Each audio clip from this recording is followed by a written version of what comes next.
जय हिंद बेटा।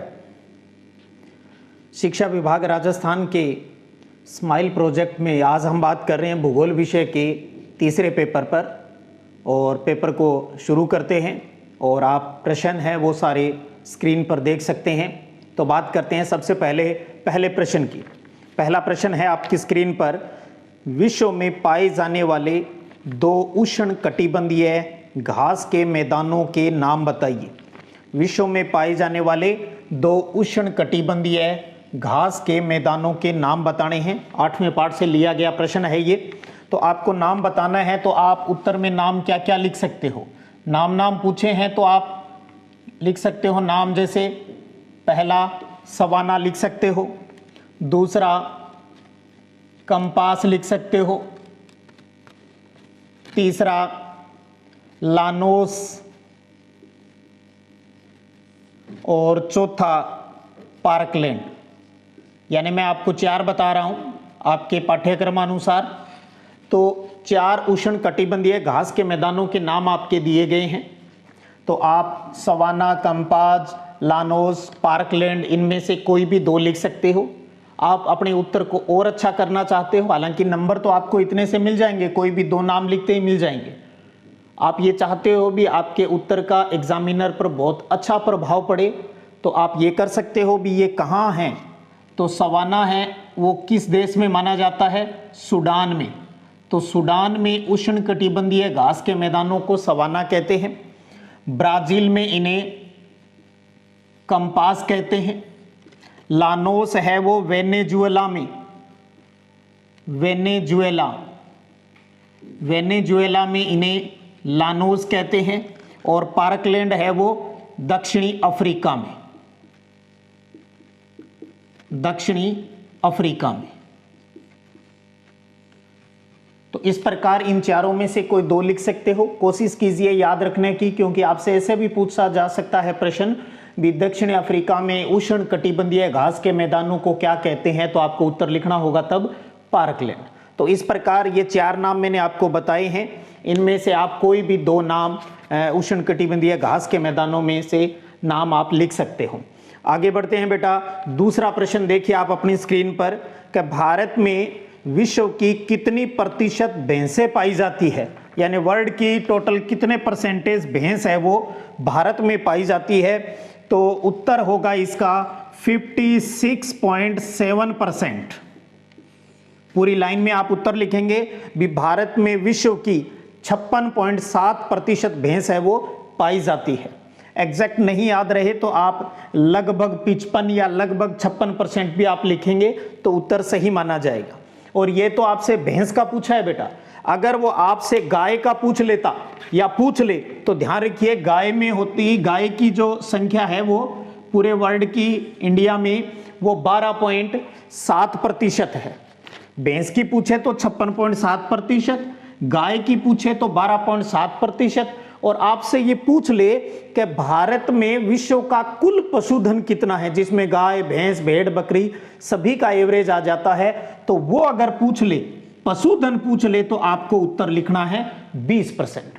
भैंस पूछे जैसे इस प्रश्न में पूछा है तो 56.7% या लगभग 56% आप लिखिए। गाय पूछ ले किसी प्रश्न में तो 12.7% वर्ल्ड की भारत में।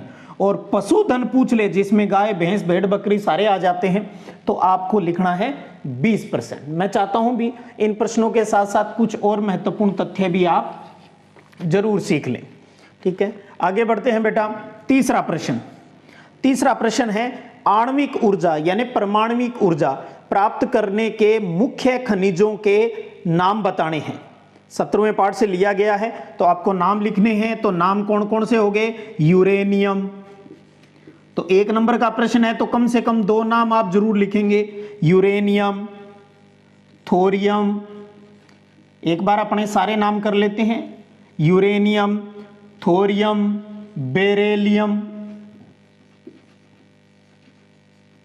बेरिलियम, जिरकन, ग्रेफाइट और इल्मेनाइट।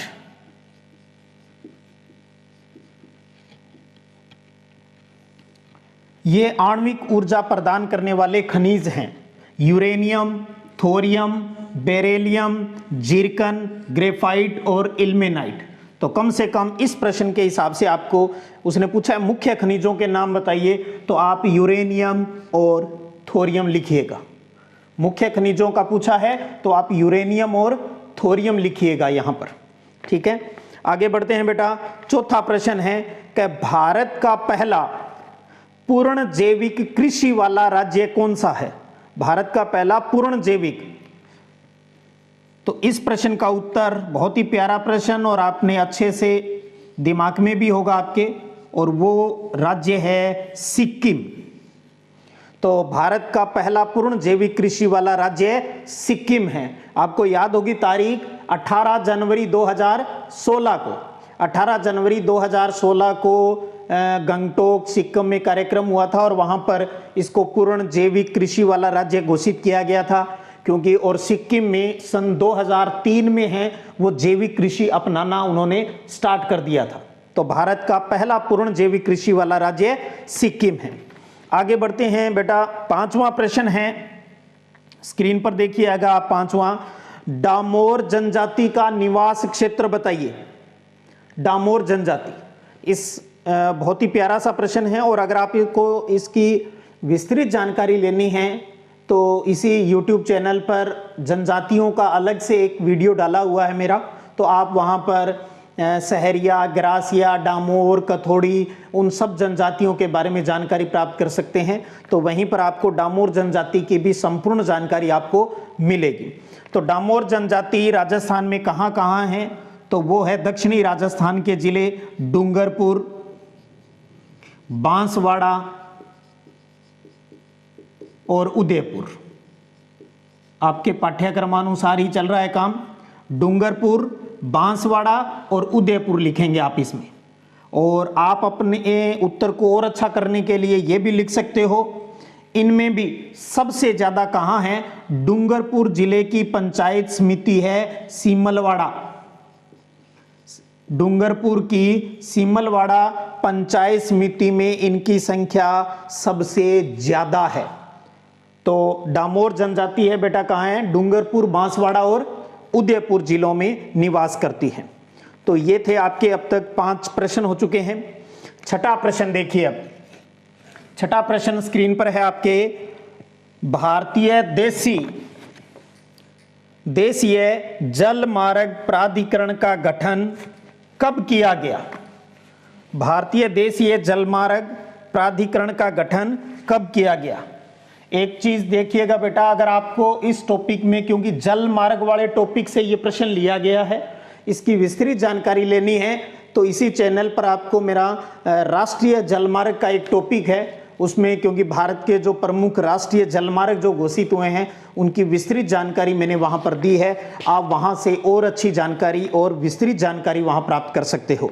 तो यहाँ तो हमें सिर्फ गठन की तारीख बतानी है। छठे में भी भारत में देशीय जलमार्ग प्राधिकरण का गठन कब हुआ? तो वो तारीख है बेटा 27 अक्टूबर 1986, 1986। तो तारीख लिखनी थी यहां पर 27 अक्टूबर 1986। आगे बढ़ते हैं बेटा, स्क्रीन पर देखिएगा। 7वां प्रश्न, वायु प्रदूषण नियंत्रण के 4 सुझाव दीजिए।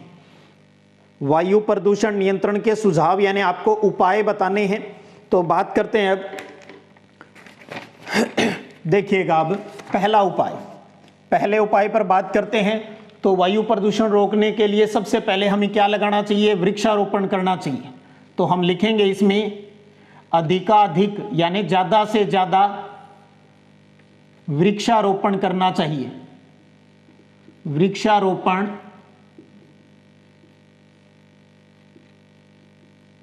करना चाहिए। पहले आप हेडिंग बना देंगे भी वायु प्रदूषण के नियंत्रण के 4 सुझाव आप लिख देंगे। तो उसमें अधिकाधिक वृक्षारोपण, पेड़ लगाने वाली बात आप लिखेंगे। और आप साथ में और इस उत्तर को अच्छा करने के लिए 33% वाली बात भी लिख सकते हो भी देश के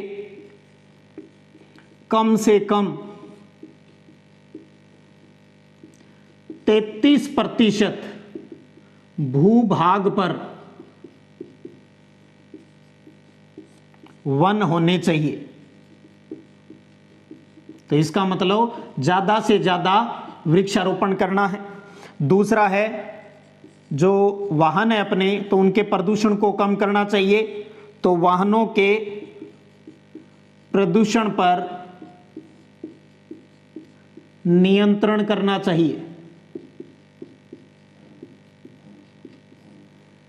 वाहनों के प्रदूषण पर नियंत्रण करना चाहिए।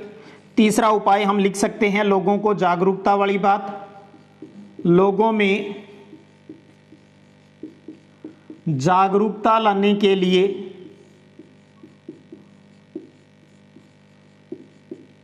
विभिन्न कार्यक्रम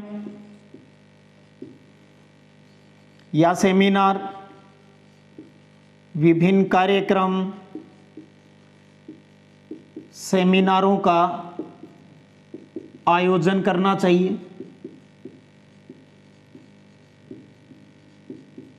लोगों को जगाना बहुत जरूरी है इसके लिए, तो जन जागृति जिसको कहते हैं हम। चौथा आप लिख सकते हो वृक्षों यानी पेड़ों को काटने पर प्रतिबंध होना चाहिए। वृक्षों को काटने पर पूर्ण प्रतिबंध होना चाहिए, प्रतिबंध होना चाहिए।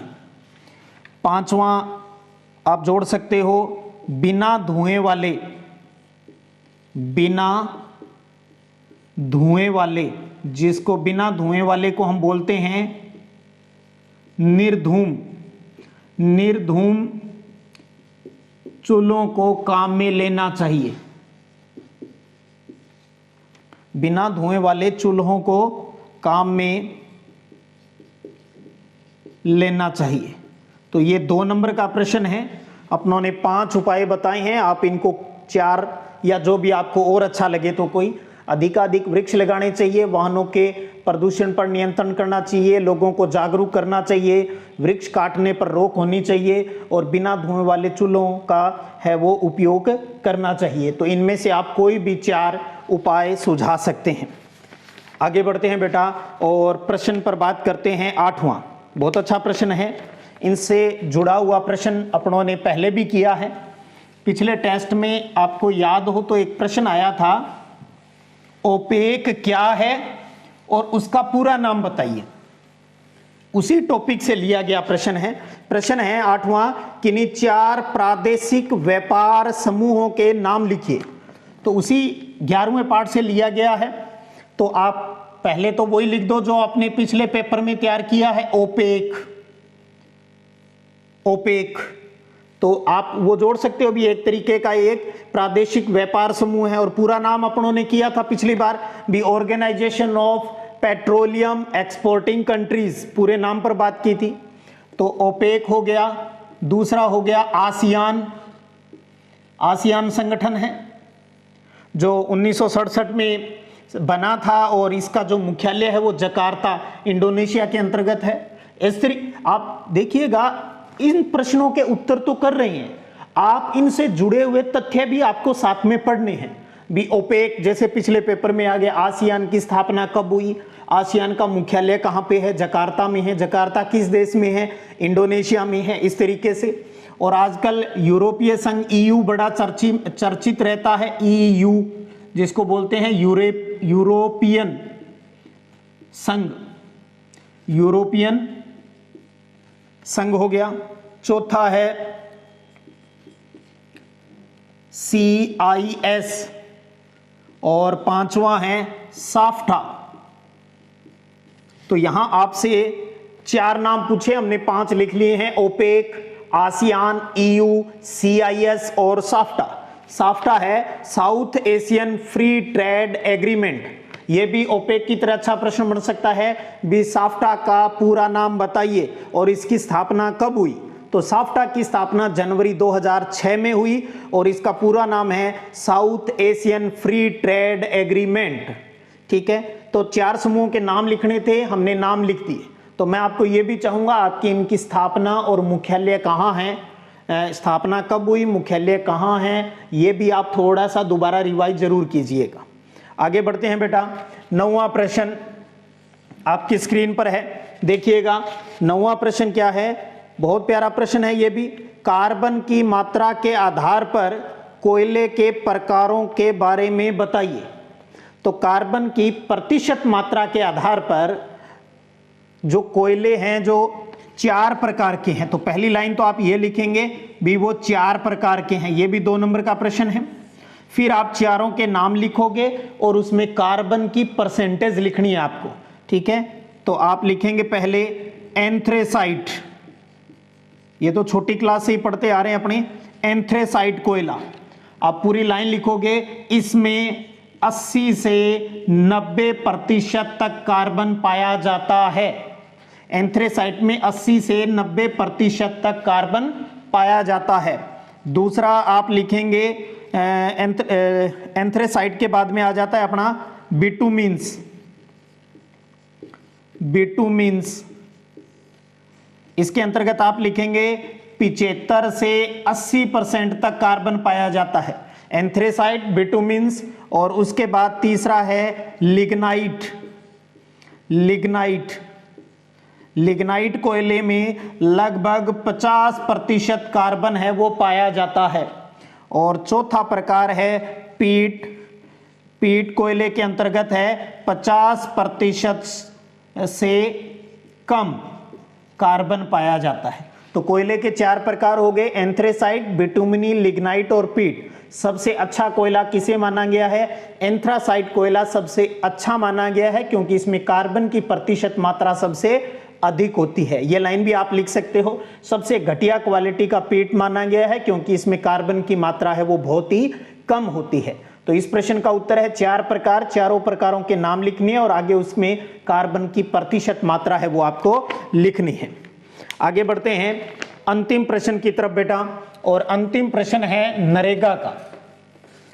नरेगा का प्रश्न है, और नरेगा के बारे में विस्तृत जानकारी आपको लेनी है बेटा, तो इसी चैनल पर भारत में नियोजन नाम से एक टॉपिक है, और उसका जो योजनाओं वाला जो है उसमें मैंने नरेगा और विभिन्न गरीबी उन्मूलन की जो योजनाएं दे रखी है, वहां से आप नरेगा के बारे में पूरी विस्तृत जानकारी मिल जाएगी।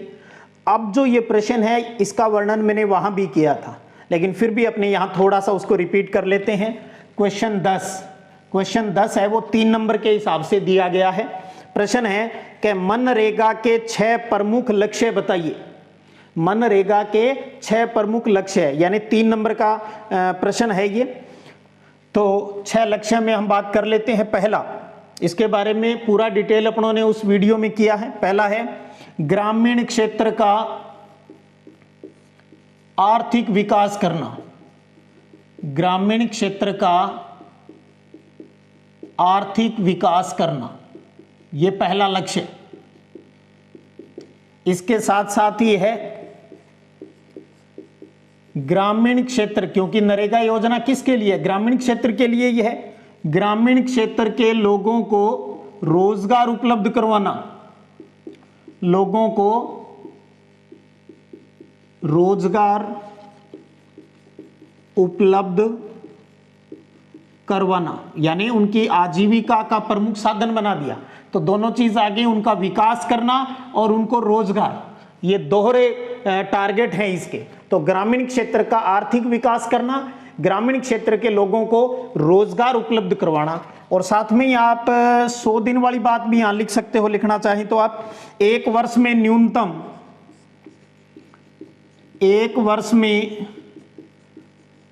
न्यूनतम 100 दिन का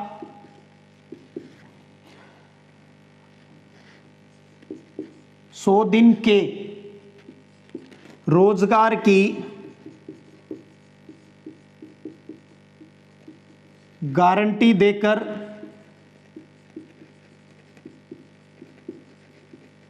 आर्थिक विकास करना। वैसे तो आप इस बात को पहले के साथ भी अटैच करके एक भी बना सकते हो, ठीक है।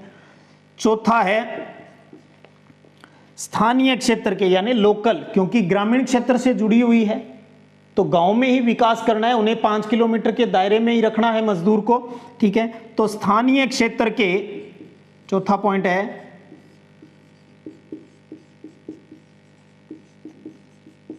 स्थानीय क्षेत्र के प्राकृतिक संसाधनों को पुनः बढ़ावा देना।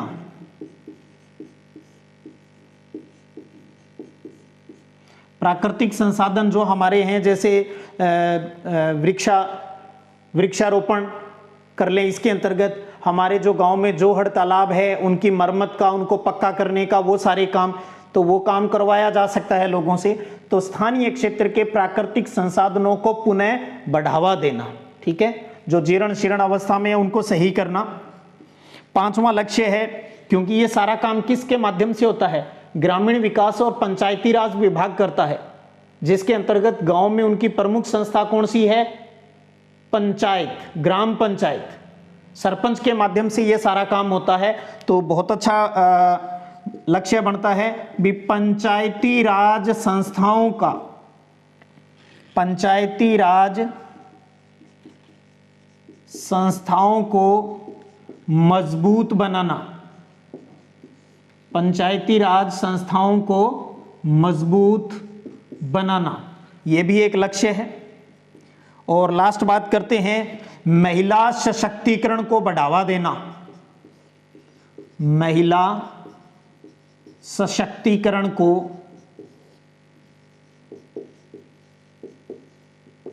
बढ़ावा देना। तो यह है आपका अंतिम प्रश्न आज का भी, मनरेगा के प्रमुख लक्ष्य बताइए। अब विस्तृत जानकारी आप वीडियो से ले सकते हो भी। मनरेगा है और वो अधिनियम कब बनाया गया था, संसद में कब पास हुआ, वो सन 2005 के अंदर 6 में, आपको याद हो 2 फरवरी 2006 को भारत में इसकी शुरुआत हुई। 1 अप्रैल 2008 से ये संपूर्ण भारत में लागू हुआ। पहले इसका नाम नरेगा था, बाद में राष्ट्रपिता महात्मा गांधी के नाम पर इसका नाम मनरेगा हो गया। तो इससे जुड़ा पहले प्रश्न भी आया था, मनरेगा का पूरा नाम और उस मुद्दों पर अपनों ने बात की है। तो ये थे बेटा शिक्षा विभाग राजस्थान के स्माइल प्रोजेक्ट का भूगोल विषय का तीसरा पेपर, जो हमने उसको सॉल्व किया है। आप इसको थोड़ा सा रिवाइज कर लें और इसके आसपास इर्द गिर्द के जो लाइनें हैं पाठ्य पुस्तक से, उनको भी अच्छे से तैयार कीजिए, ठीक है। तो बहुत जल्द, जैसे ही देश में लॉकडाउन खुलता है, बहुत जल्द आपके एग्जाम है वो शुरू होने वाले हैं। तो अब आप थोड़ा सा जोश के साथ अपनी तैयारी है वो शुरू कर दीजिएगा। पढ़ते रहिएगा, बढ़ते रहिएगा। जय हिंद।